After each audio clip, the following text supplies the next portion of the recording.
Its first year of a program called Margaret's Place. Children who are victims or witnesses to violence in their homes have a safe room at school staffed with master-level counselors. The program is the brainchild of baseball legend, Hall of Famer Joe Torre and his wife, Allie.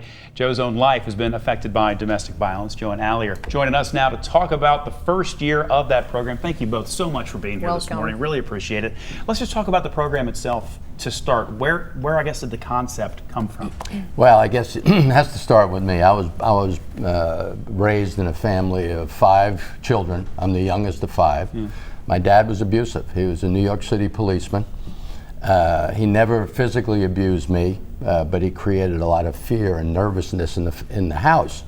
I'm 9 years younger than the next oldest, so I was sort of, in the midst of being raised by a couple of, siblings that were like parents to me. Yeah. So I just felt I was born with like insecurities and low self-esteem until later on, much later on actually, when Allie was pregnant with our daughter in 95, and we went to a symposium.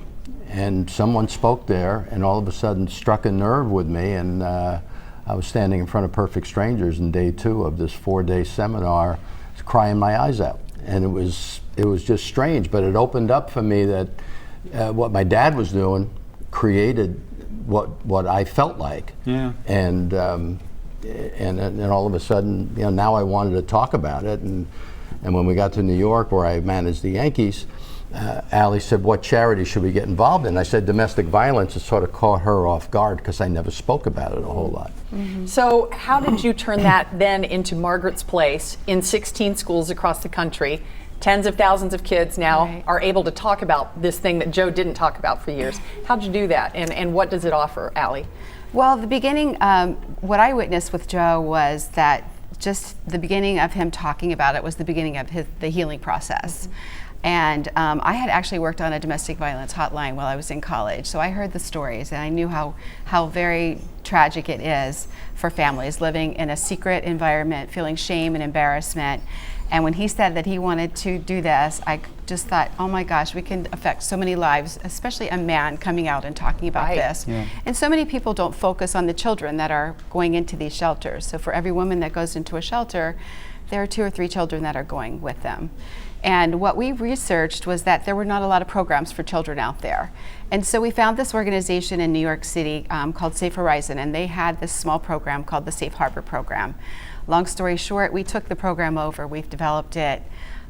We've partnered with organizations throughout the country, New York metro area, developed in Los Angeles with community partners, and then we were in Cincinnati a couple years ago, and Joe was telling his story and speaking about it, and a gentleman said, "How come we don't have this problem here? How come we don't have this program here in Cincinnati?" Yeah.